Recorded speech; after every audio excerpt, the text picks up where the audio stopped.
Hi there everybody, Robin Nichols back with another Photoshop Elements tutorial for you. Today I'm going to talk about the Levels tool, and Levels in Photoshop Elements is quite possibly the best tool of the lot, simply because it's in charge of the first thing and the most important thing we need to do to our pictures, and that is fix up the brightness and contrast. And in the example you see here that I snapped of an ice cream van in Rome, obviously there was a bit of a mistake with the exposure. It's come out too light. So we need to do something about darkening it down. Now, there are a couple of ways of doing this. You can use a tool called brightness and contrast, and that's very good, and it does exactly that. However, the Levels tool, as you'll see in a moment, will give you a little bit more control.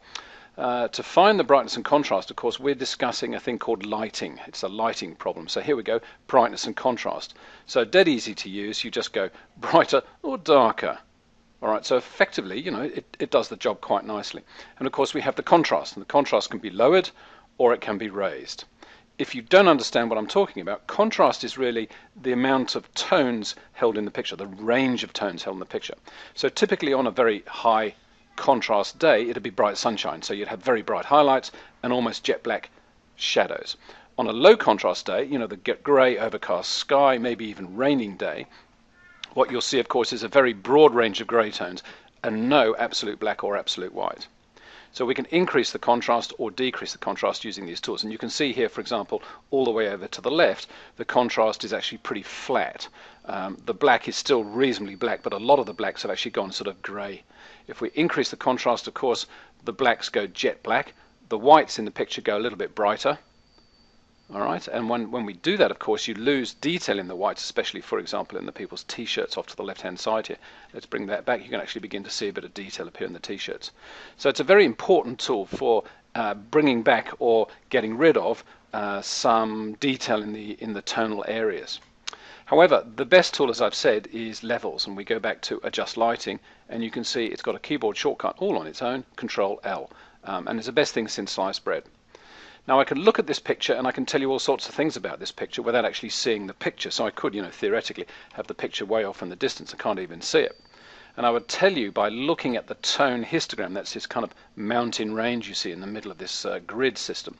The histogram is telling me that the picture's generally overexposed, and it's overexposed because on the right-hand side of the histogram lie the highlight tones, and on the left-hand side the shadow tones. And you can see there's a little black shadow pimple that I can click and sort of drag, and there's a little white highlight pimple there, little lever or something, little button that we can pull. The one in the middle, of course, is all about midtones. Okay, that's the grey tones. So at any time, if the tones represented by this kind of funny looking staggered mountain range are touching either the extreme right or the extreme left vertical indices, it means we've got underexposure on the left or overexposure, as is the case here, on the right hand side.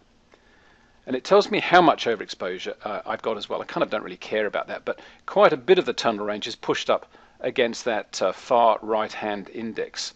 Okay, and that represents basically the reflection coming off the Domus bar van, plus of course the sky and the pavement in the background. So all those very bright white areas.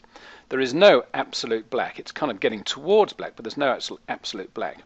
So I can guarantee you'll see a significant change if I just grab hold of this black pimple here and just drag it just to where the mountain range starts. See what happened there? So the blacks, I usually say, they beef up, and essentially they just go a little bit blacker. And so what happens is you add a lot of snap to the picture. Let's just move that out of the way. There you go. So that's before, that's after, before, after. What it also does is actually make the picture look a little bit sharper. So contrast, of course, is linked very closely with the concept of sharpening pictures, and sharpening is all about perceived areas of contrast, for example, between the van door and the sky in the background, or the trees and the top part of the vehicle here. So I can continue to pull this to the right, and the blacks go blacker, okay, and we begin to lose detail seriously. So as a general rule, I always get about as far as there, just to where the mountain range starts, and I'm pretty happy. Now, what are we going to do about these highlights? Well, I suspect in a JPEG, the highlights have been overexposed, they've been clipped, and essentially they've been lost. So I don't know if we can actually recover any of them. Let's have a go. The middle slide is the obvious one to go for, because if I increase the highlight brightness going this way, I'm just going to make the situation worse, a whole heap worse. So I need to keep the highlights pretty much where they are. So what I might do is try this. Let's darken down the highlights a little bit, and that's making a huge huge difference. Actually not really the highlights, it's more the midtones. And so we're actually just darkening it down. You can see it just puts in an awful lot more information into the facing panel of the van. Plus the two advertising Coca-Cola light here on the door panel. So, you know, it's a good concept to do that. However, if we go too far, of course, it looks like we've turned the lights out in the van, so on and so forth. So we need to be a little bit sort of judicious about exactly how far we want to go with this editing process. Okay, so as it's a JPEG image, I sort of hesitate to say that we can't probably get any detail in the sky. The difference between the exposure for the inside of the van and the bright summer sky, as it was then, is just too great, and my camera cannot capture that entire range of tones, and that's just a shortcoming of digital cameras. However, down at the bottom we have a thing called the output level scale, and that's completely different to the input level scale. So the input level scale, as you can see, increases the contrast. It makes the blacks go blacker and it makes the whites go whiter. So you can really make kind of a gutsy, chunky looking picture. That's probably a little bit too much, you know, something like that. So, you know, not necessarily improvement, but it's a more graphic looking picture. And of course we need to be sort of a little bit sensible about it. We probably need to pull it back to about that level there. I'm going to pull the highlights back to where they should be and work it from there.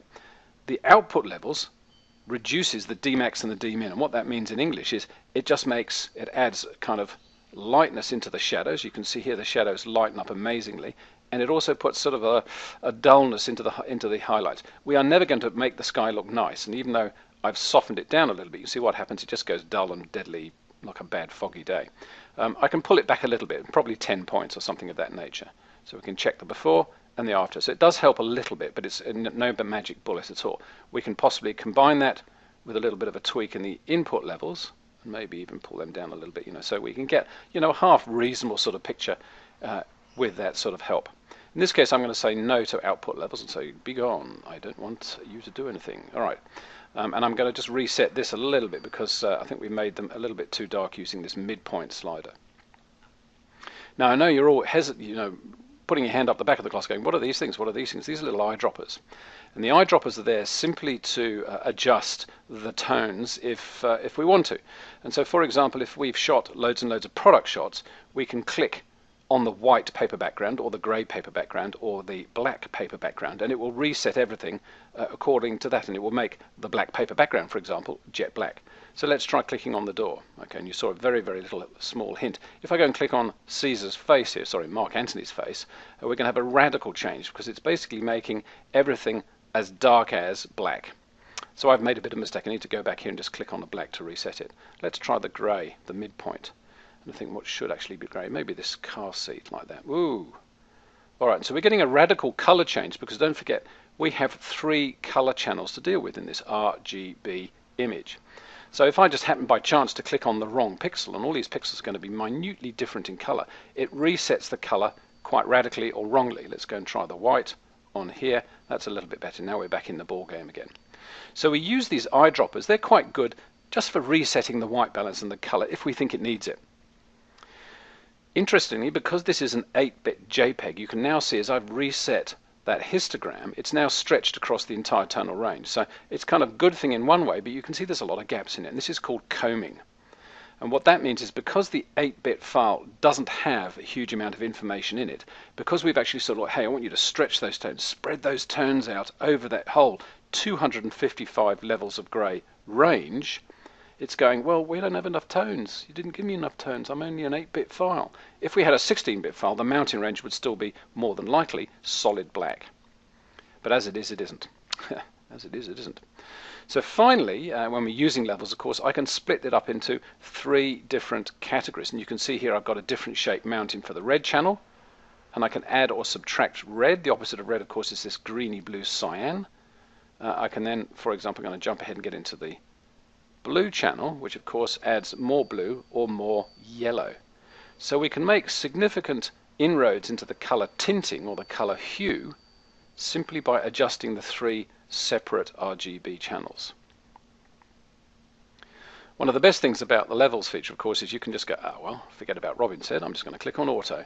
And that's a good thing to use. Sometimes it doesn't work, and then of course, you have to reset and then think of a plan B. And the plan B normally involves this, and maybe a little bit of a fiddling with the middle slider there.